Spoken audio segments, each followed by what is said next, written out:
Hey, what's cracking, Guardians of the Realm? MMO legend JC here with the first report in what will be a short series on a somewhat obscure game known as World of Warcraft.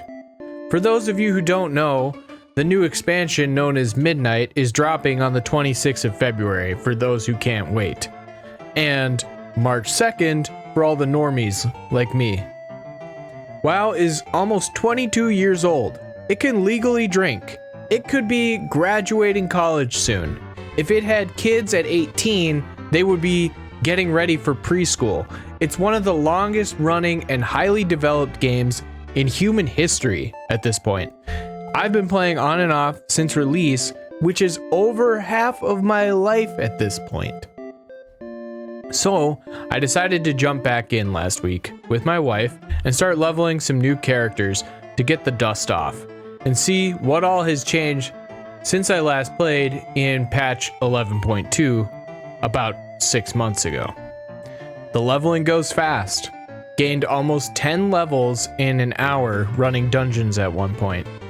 You get 5% bonus experience for every max level character on your account.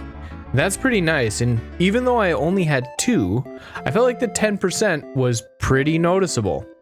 It caps out at 25%, which I bet makes the leveling feel like an absolute breeze. We tried leveling through some of the different expansions.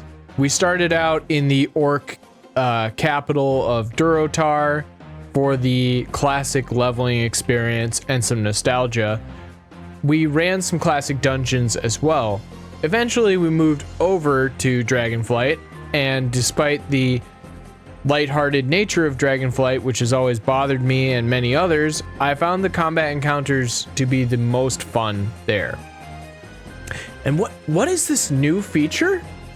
Furniture for your house drops at the end of all of these Dragonflight dungeons? That's actually a nice little treat to further incentivize running some of the leveling content that might get abandoned for the end game, usually.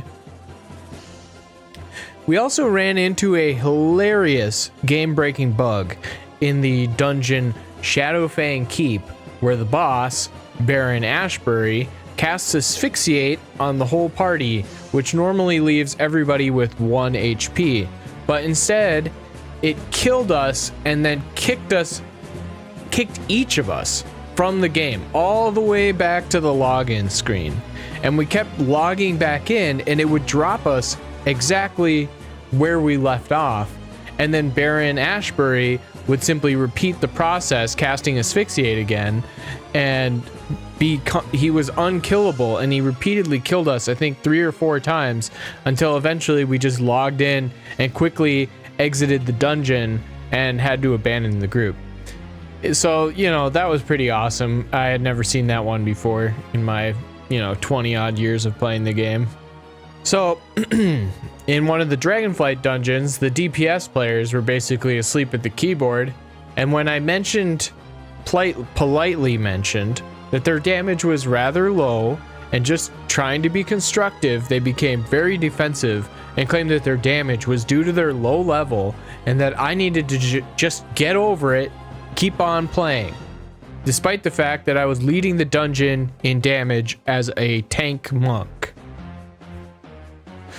More than a couple times, leveling dungeons have gotten pretty toxic, with people being very impatient with each other, and sometimes there are extremely bad players, which is surprising to me, given that Blizzard has built in a rotation highlighter and a 1-button assistant.